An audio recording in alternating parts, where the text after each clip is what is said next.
The hum of the observation deck's transparent aluminum barely masked the eager clicks of Fleet Commander Cathar, leader of the formidable Cathar Dominion's armada. Below, the pitiful human settlement shimmered, an insignificant speck against the vastness of space. "So, this is the fabled human expansion," he rasped, his voice a gravelly rumble that echoed through the bridge of the SCI FI HFY Holiday channel's latest feature. "This pathetic collection of domes and tubes.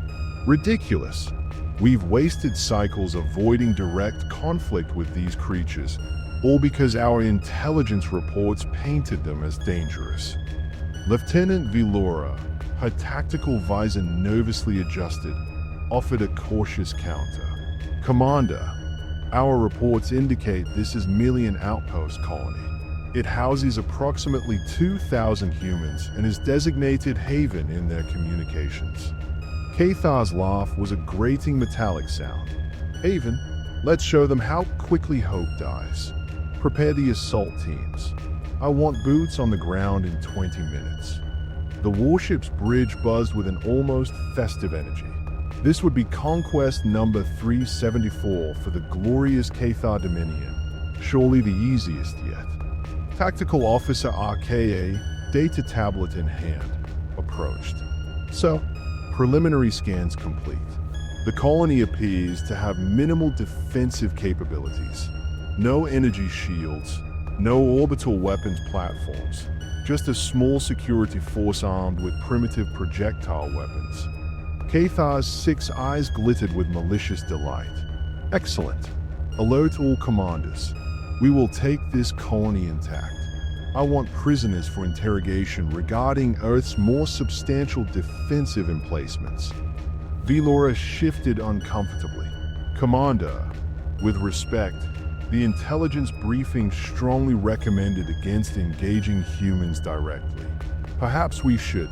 Cathar's voice dropped to a dangerous whisper. "Are you questioning my judgment, Lieutenant?" "No, Commander, never." Velora stammered. "I merely suggest caution when dealing with an unknown species." "Unknown?" Cathar scoffed, gesturing dismissively toward the viewport. "We have observed them for 50 standard cycles. They are soft, fragile creatures with no natural armor, no claws, pathetic physical strength, and laughable endurance. Their only advantage is their technology, and this colony clearly possesses very little of that. This will take an hour at most. Then we will have our first human territory, and the High Command will finally recognize my tactical brilliance." RKA's facial plates shifted into what passed for a Cathar smile. "The warriors are eager for combat, Commander. Some have wagers on how quickly we will secure the settlement." "And what did you wager, Tactical Officer?" Cathar asked. 30 minutes, sir," RKA replied. Cathar laughed again. "I give it 15. Commence the landing sequence." Meanwhile, Security Specialist Lyra Vance was deep into her second cup of coffee when the proximity alarms blared through Haven Colony's operations center. She nearly spilled the scalding liquid across her console. "What the hell?" She swiveled in her chair, facing the main monitoring station where Jax Omari was frantically tapping commands. "We've got multiple unidentified vessels entering atmosphere." Jax's voice remained remarkably calm despite the blaring alarms.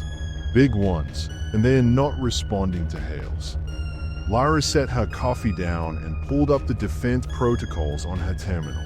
Haven was a scientific and agricultural outpost, the furthest human settlement from Earth, and the least prepared for any kind of military engagement. They had exactly 23 security personnel, including herself, plus basic defensive measures designed primarily to deal with the occasional aggressive local fauna. "Get Director Ares on comms," she ordered, already knowing what was about to happen, "and initiate Protocol Omega." Jax's fingers froze above his keyboard. "Omega, are you sure? Look at those energy signatures. Lyra pointed at the readings flooding the screen. Those aren't explorers or traders. Initiate Omega, now. As Jax hurried to comply, Lyra opened a colony-wide channel. Attention all Haven residents. This is Security Chief Vance. We have multiple unidentified vessels entering our airspace. This is not a drill. All civilians proceed immediately to your designated shelter zones. All security personnel report for duty. Initiating Protocol Omega. She hoped the invaders, whoever they were, would give them time to prepare. But as she watched the massive ships descend through the thin atmosphere of Kepler 186F, she knew they were about to experience humanity's worst nightmare. First contact gone horribly wrong. From his position in the lead dropship, Strike Leader Zedgork observed the primitive settlement through tactical scanners. His four-man squad was among the elite of Cathar shock troops, veterans of a dozen campaigns across 3-star systems. Remember warriors, he growled over the tactical net. Commander Cathar wants prisoners for interrogation. Stun weapons only unless you encounter significant resistance. Will there be significant resistance? Strike Leader asked Zara, the youngest of his squad. Zedgork barked a harsh laugh that echoed in their combat helmets. From these humans, not likely. Our intelligence suggests they are physically inferior in every way. Their only advantage is their adaptability and technology. This outpost has minimal tech and no time to adapt. The dropship shuddered as it entered the final descent phase. Through the viewports, Zedgork could see the other 11 dropships forming a perfect landing pattern that would surround the central cluster of human structures. Weapons check, he ordered. Prepare for deployment in 60 seconds. His squad ran through their pre-combat rituals with practiced efficiency. The dropship touched down with a jarring thud that would have sent less experienced warriors stumbling. Zedgork's team remained perfectly balanced as the deployment ramp hissed open. For the Dominion, Zedgork roared, leading the charge down the ramp. They emerged onto the dusty surface of what the humans called Haven. The air was thinner than they were used to, but their combat suits automatically adjusted oxygen levels. Zedgork signaled to his warriors, and they advanced toward the nearest dome structure, weapons at the ready. The first thing that struck him was the silence. Where were the screams of terror? The chaotic evacuation? The settlement seemed eerily quiet. Strike Leader, Zara's voice came through the combat net. I'm not detecting any movement within the structures. Zedgork frowned beneath his helmet. Impossible. Our scans showed nearly 2,000 life forms minutes ago. Perhaps they are hiding underground, suggested another warrior. Spread out. Search for entry points to subsurface levels. Zedgork moved toward what appeared to be the central command dome, his heavy footfalls raising small clouds of dust. The door to the dome slid open automatically as he approached, which made him pause suspiciously. Was it a trap? After a moment's consideration, he entered cautiously, weapon raised. Inside, the command center was deserted. Displays still flickered with information. Chairs were pushed back as if their occupants had left in a hurry, and a cup of some steaming liquid sat abandoned on a console. They knew we were coming, Zedgork realized. But how? And where did they go? He approached the central command station, noting the strange symbols on the displays, human writing, presumably. One screen showed what appeared to be a countdown timer. Strike Leader, came the voice of Commander Cathar over the general frequency. Status report. Commander, the settlement appears to be deserted. We have encountered no resistance, but also no inhabitants. They may have retreated to underground shelters. Find them. Cathar snarled. They can't have evacuated. Our ships would have detected any launches. Yes, Commander. We are investigating now. Zedgork turned his attention back to the countdown timer. The glowing numerals continued to decrease steadily. He had no idea what they signified. but something about it made his scales itch with unease. "Zara, come look at this display. Can you decipher these human symbols?" The younger warrior entered the command center and approached the console. "I studied their common language during mission prep. This appears to be a countdown, but I'm not certain to what. How much time remains?" "Approximately 5 minutes, according to our time measurements." Zedgork's unease deepened. "Contact the other strike teams and inquire if they have encountered any humans or discovered access to underground areas." As Zara complied, Zedgork explored the rest of the command center. He found nothing of particular interest until he reached what appeared to be a communication station. A message was displayed prominently on the screen. Zara joined him. "Strike leader. The other teams report no contact with humans and no access to subsurface levels discovered yet. Can you read this?" Zedgork pointed to the message. The young warrior leaned closer. It says, "Thank you for activating Protocol Omega. Countdown initiated. Please evacuate to minimum safe distance of 500 kilometers. Have a nice day." A chill ran down Zedgork's spine, despite the temperature regulation of his combat suit. "Contact the commander immediately." On the bridge of the Cathar warship, Cathar was growing increasingly agitated. "What do you mean? No humans? They have to be somewhere," he bellowed at the communications officer. "All strike teams report the same findings, Commander. The settlement is deserted. No signs of recent evacuation. It's as if they simply vanished." Lieutenant Velora cleared her throat. "Commander, perhaps we should consider withdrawing the strike teams until we understand what's happening." "Nonsense. They are hiding. Find them." "Incoming urgent communication from strike leader Zedgork," announced the communications officer. "Put him through." Zedgork's voice crackled over the speakers. "Commander, we have discovered a countdown timer and a message referencing something called Protocol Omega. The message indicates evacuation to a minimum safe distance of 500 kilometers is recommended." "Safe distance from what?" Cathar demanded. "Unknown, Commander, but I recommend immediate withdrawal based on the human message." "Absurd. Continue the search." Commander Velora interjected. "Our sensors are detecting unusual energy readings from throughout the settlement. They appear to be building." Before Cathar could respond, Tactical Officer RKA called out, "Commander, I'm detecting multiple objects launching from concealed silos around the settlement perimeter. Defensive weapons." Cathar strode to the tactical display. "No, sir.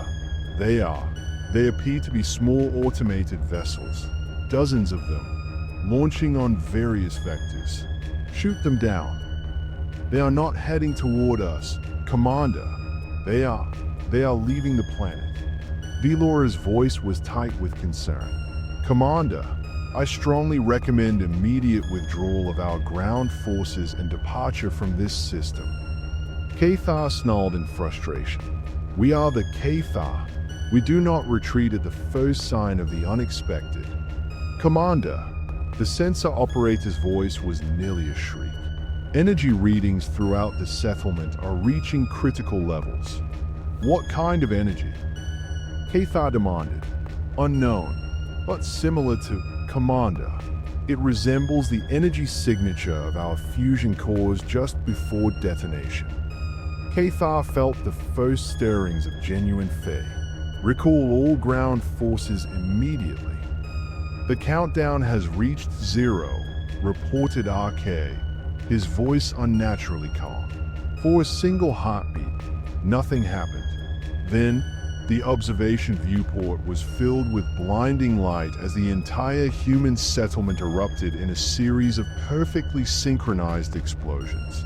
From his vantage point in orbit above Kepler 186f, Fleet Observer XYLR watched in stunned horror as the human settlement transformed into a roaring ball of flame and energy. The tactical display showed all 12 Cathar dropships caught in the blast, instantly vaporized along with the warriors they had deployed. The explosions didn't stop there. They spread outward, following seemingly random patterns that XYLR slowly realized weren't random at all. They were following underground conduits, power lines, and infrastructure networks. The entire settlement had been wired to self-destruct, he whispered, as the command channel erupted with panicked voices. On the main view screen, Commander Kathar's flagship was frantically maneuvering away from the expanding destruction below. But something else was happening now.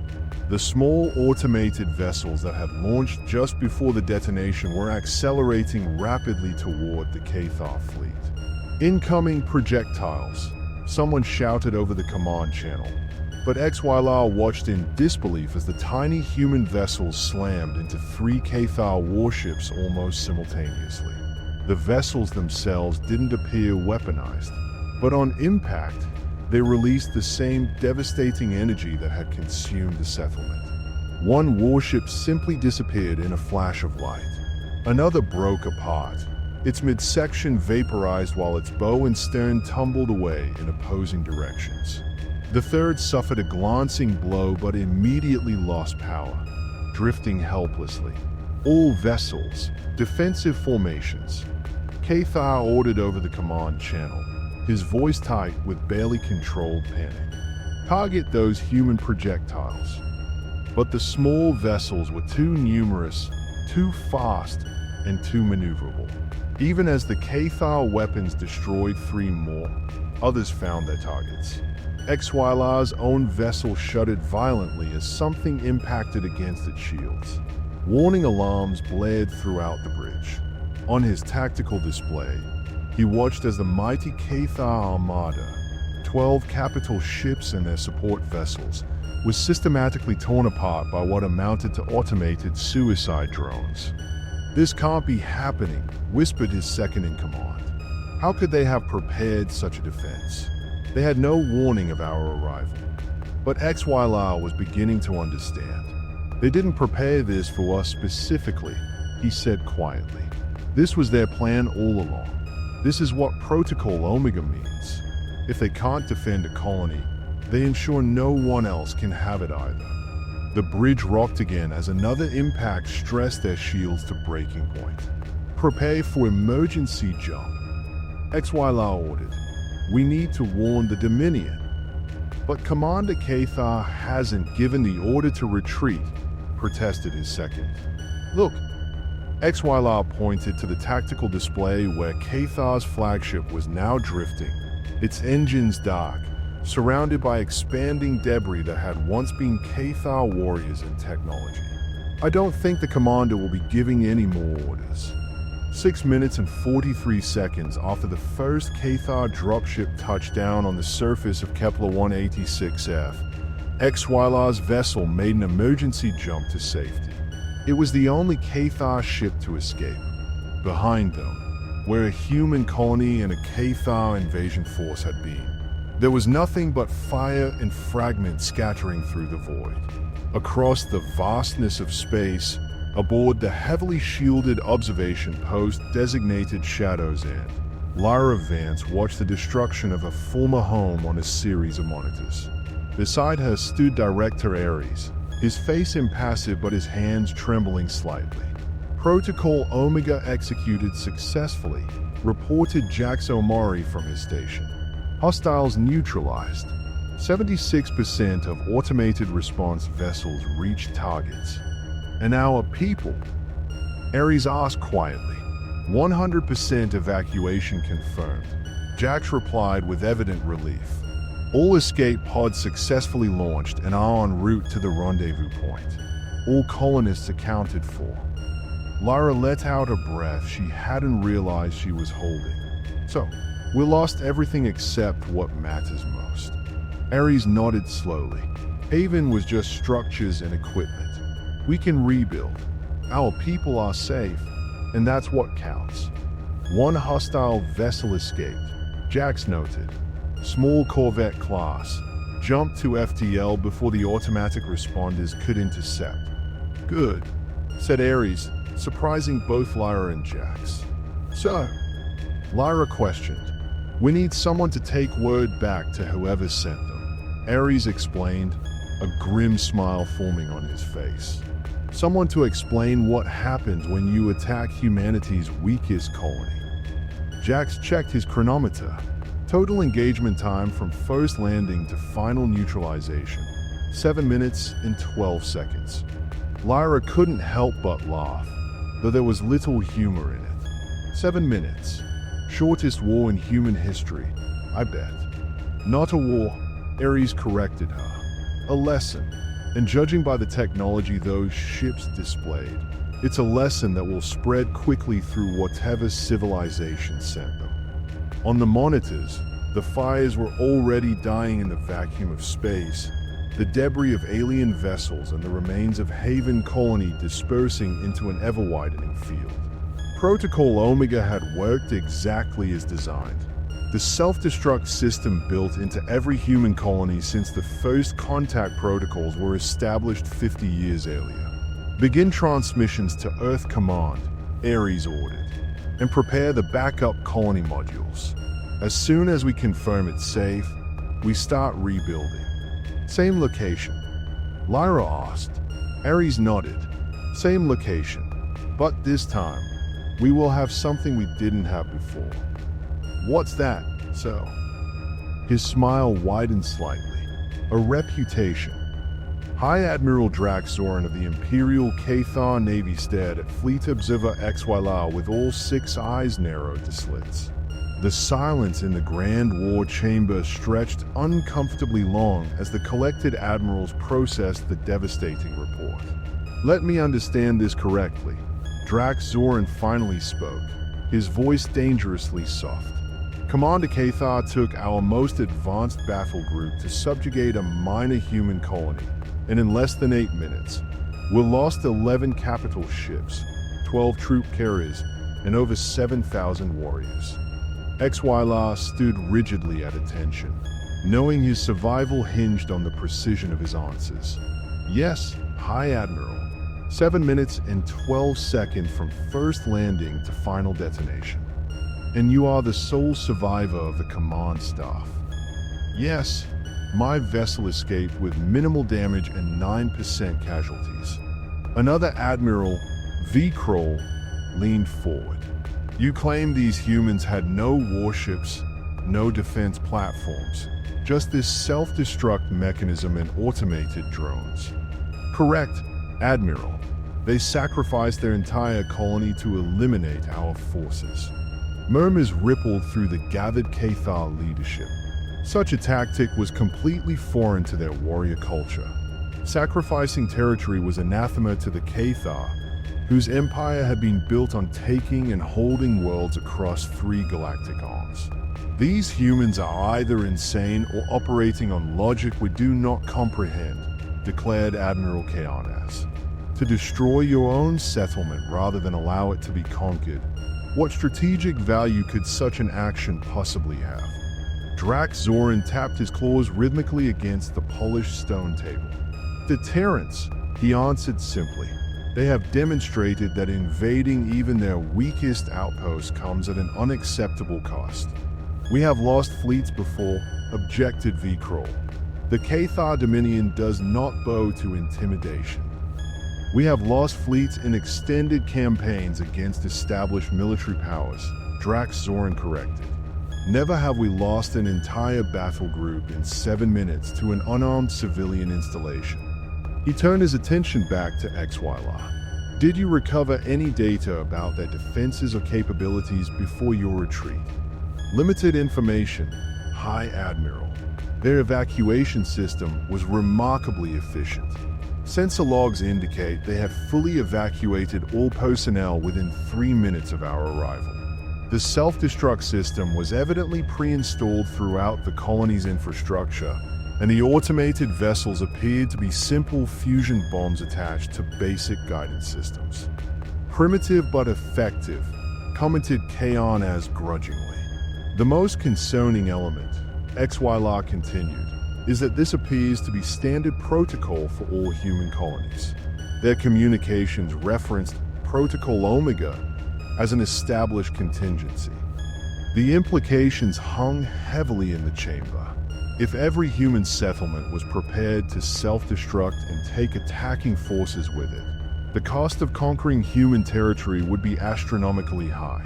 Drax Zoran rose from his seat, towering over the assembled admirals. We will withdraw all scout vessels from human-controlled space immediately. No engagement without direct authorization from Imperial Command. Observer XYLR, you are promoted to Fleet Commander for your service in bringing this intelligence to us. Thank you, High Admiral. XYLR bowed deeply. Don't thank me yet. Drax Zoran's mandibles clicked in what might have been amusement. Your first assignment is to establish diplomatic contact with these humans. We need to understand them better before deciding our next move. 6 months after the battle that wasn't a battle, the newly renamed colony, Phoenix Haven, had risen from the ashes of its predecessor.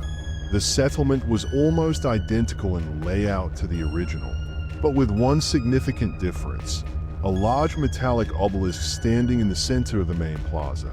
Director Ares stood before the assembled colonists, his hand resting on the smooth surface of the monument. Behind him, Lyra Vance and Jax Omari waited with the rest of the security team. Today, we dedicate this memorial, Ares began, not to mourn loss, for we lost only structures, not lives, but to remember what we accomplished here.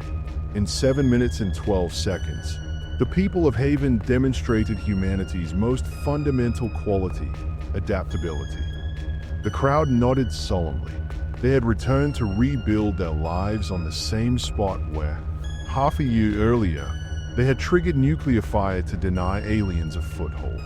Some have questioned the wisdom of returning to this location, Ares continued. They argue that we should abandon a place that has proven dangerous.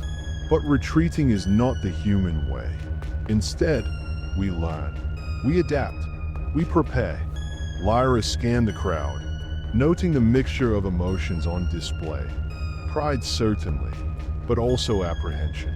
Everyone knew that returning to the scene of humanity's first violent alien encounter carried risks.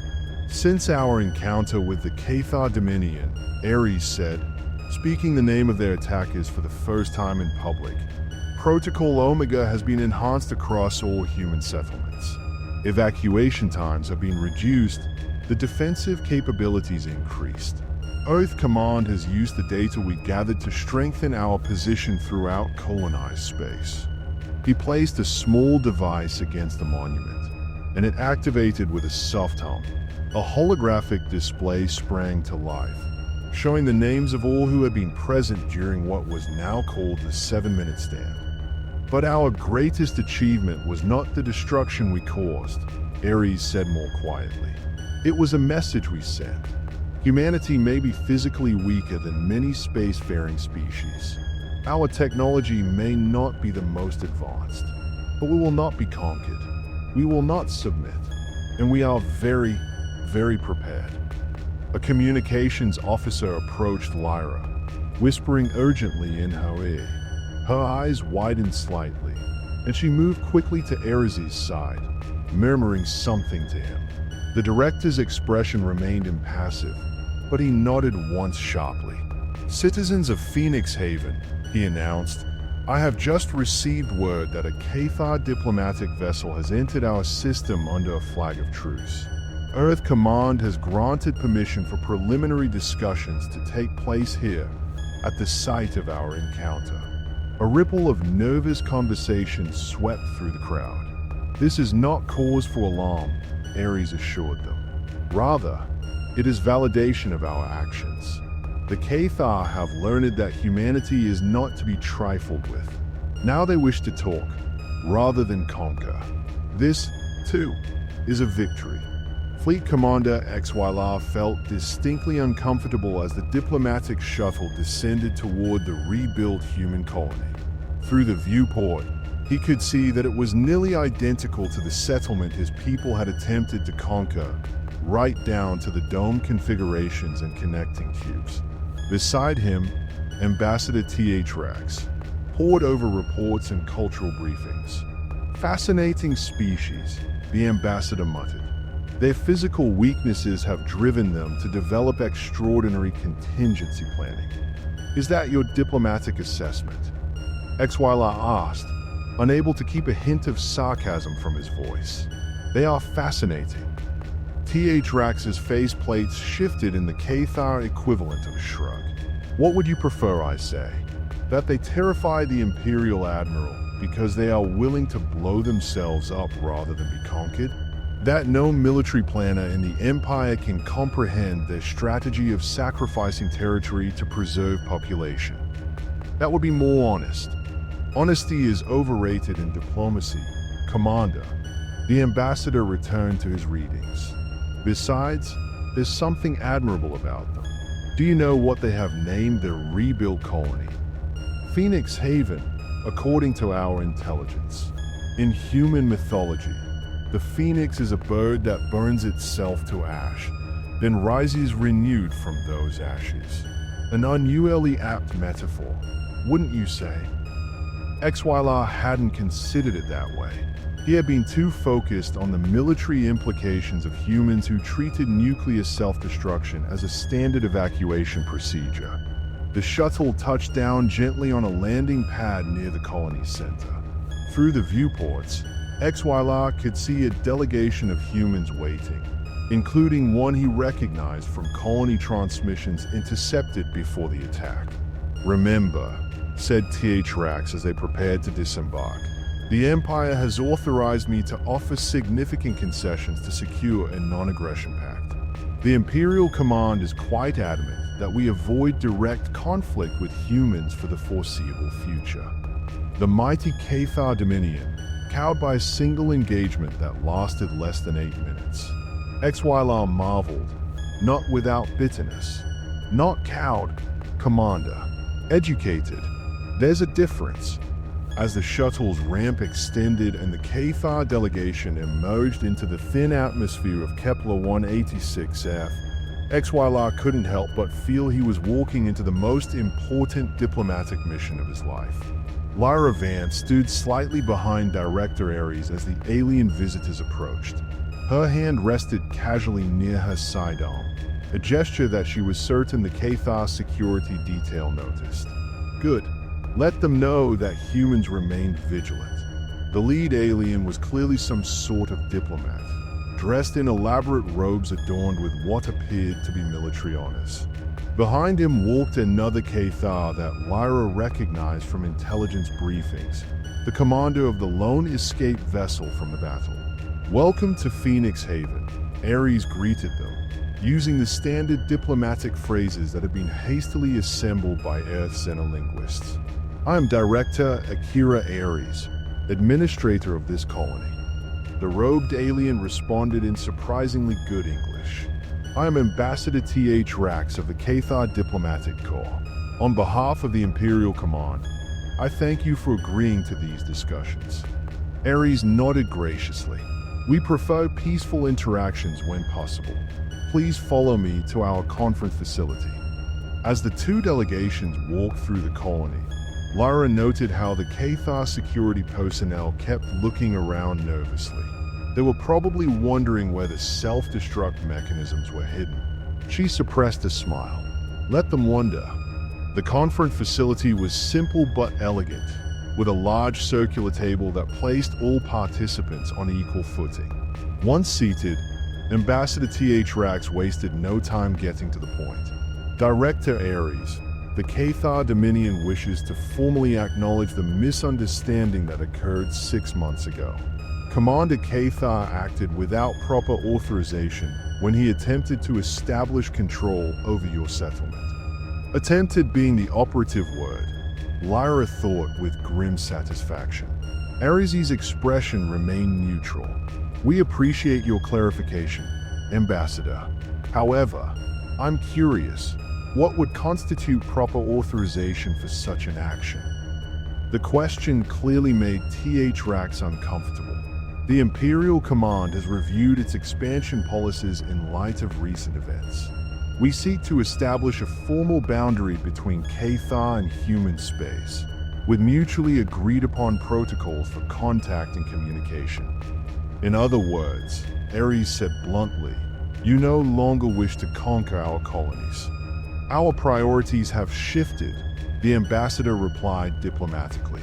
The Cathar military commander, XYLA, if the intelligence briefings were correct, leaned forward. What the ambassador is attempting to express is that the Empire recognizes the extraordinary measures humans are willing to take to protect their sovereignty. "We respect your determination, even if we find your methods unconventional." "Is that why you returned?" Lyra asked, speaking for the first time. "Because you respect us." XYLA's 6 eyes focused on her. "We returned because you taught us the most important lesson any military can learn. Know your enemy before you engage them." "We need not be enemies," interjected Ares smoothly. "Earth has no territorial ambitions in Cathar space. We seek only to protect our colonies and continue peaceful expansion into unclaimed systems." Ambassador Th Rax nodded. "These objectives are compatible with Imperial interests. We propose a treaty establishing a neutral zone between our territories and protocols for handling disputed systems." The negotiations continued for hours, delving into the specifics of spatial boundaries, communication protocols, and trade possibilities. Throughout the discussions, Lyra noticed that the Cathar delegation treated the humans with a curious mixture of caution and respect, as if they were dealing with particularly intelligent bombs that might detonate at any moment. After the formal talks concluded, Director Ares invited the Cathar representatives to tour the colony. Ambassador Th Rax accepted enthusiastically, while Commander XYLA agreed with visible reluctance.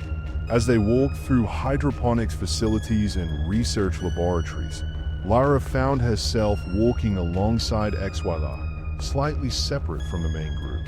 "You were there," she said quietly, "during the attack." XYLA's scales shifted slightly. "Discomfort, perhaps. I observed from orbit. I did not participate in the ground assault." "But you saw what happened." "I saw your colony transform itself into a weapon," he replied. "I saw my comrades die in fire and vacuum. I saw tactics that no Cathar commander had prepared for." Lyra nodded. "Protocol Omega was designed as a last resort. We never wanted to use it. Yet you were remarkably prepared to do so. That's humanity in a nutshell, Commander. We pray for peace, but prepare for war." They walked in silence for a moment before XYLA spoke again. "The Empire has studied your species extensively since our encounter.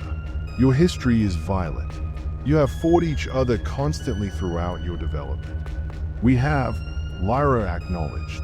"Our analysts believe this internal conflict has forced you to develop both aggressive and defensive technologies at an accelerated rate. You have had to imagine every possible way you might be attacked because somewhere in your history, you probably were attacked that way, by other humans." Lyra couldn't help but laugh. "Your analysts aren't wrong. Humans have always been our own worst enemies. Until we found the stars. Now we have mostly united." "Mostly?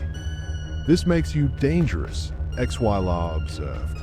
"Not because you are physically imposing or technologically superior, but because you think like predators, even when you are the prey." They reached the central plaza where the memorial obelisk stood, gleaming in the afternoon sunlight.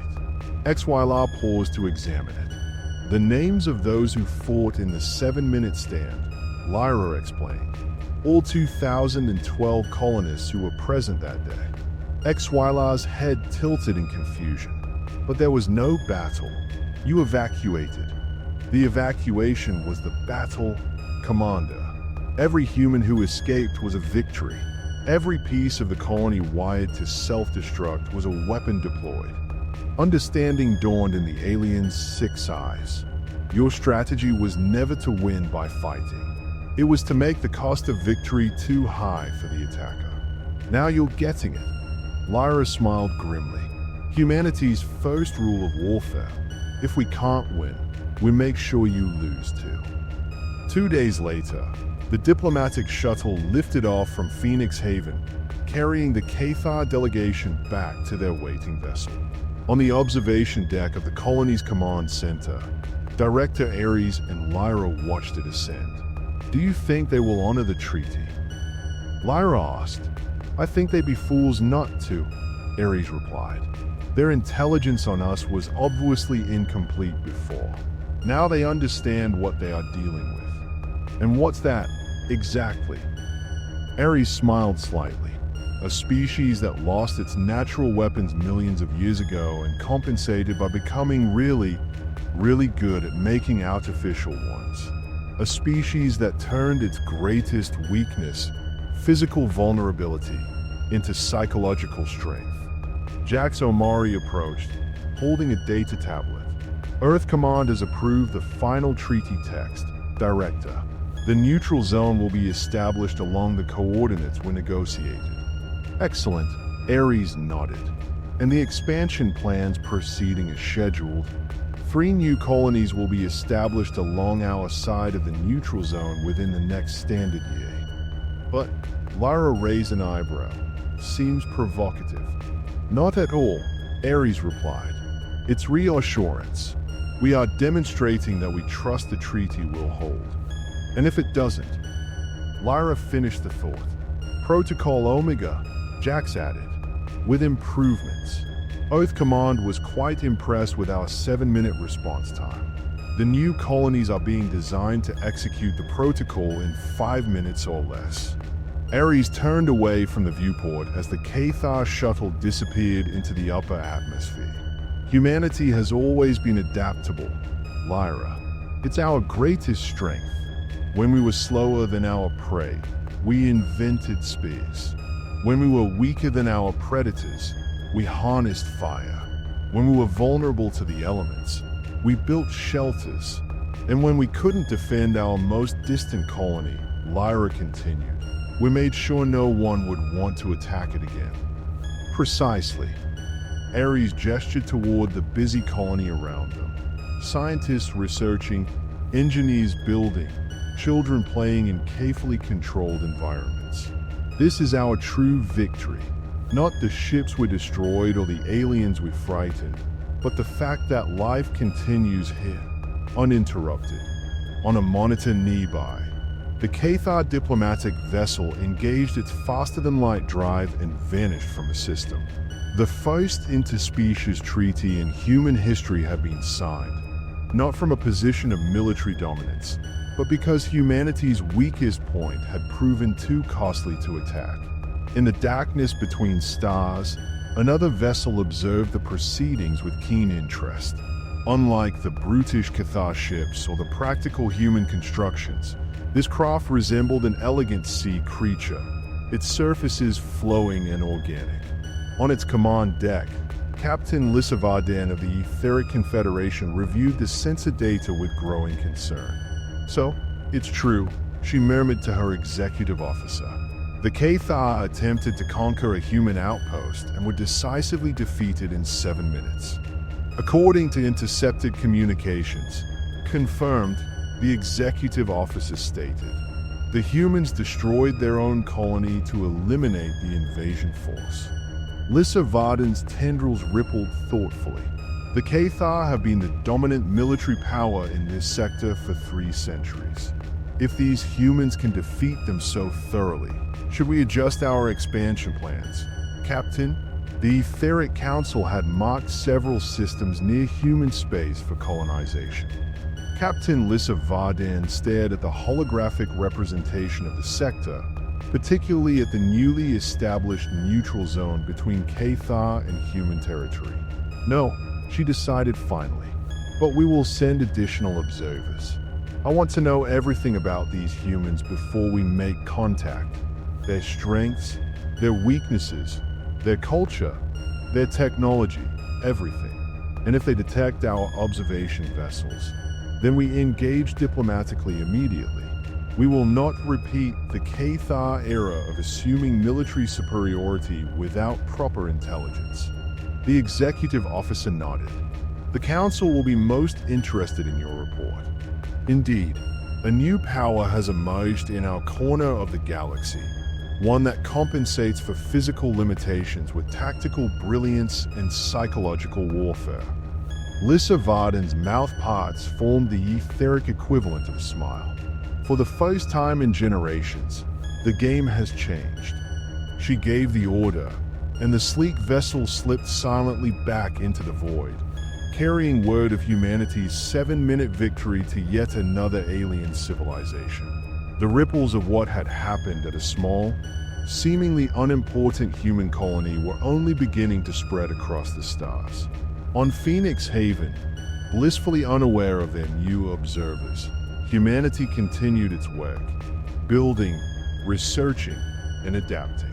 Always adapting, for in the vast darkness between stars, they had learned an important truth.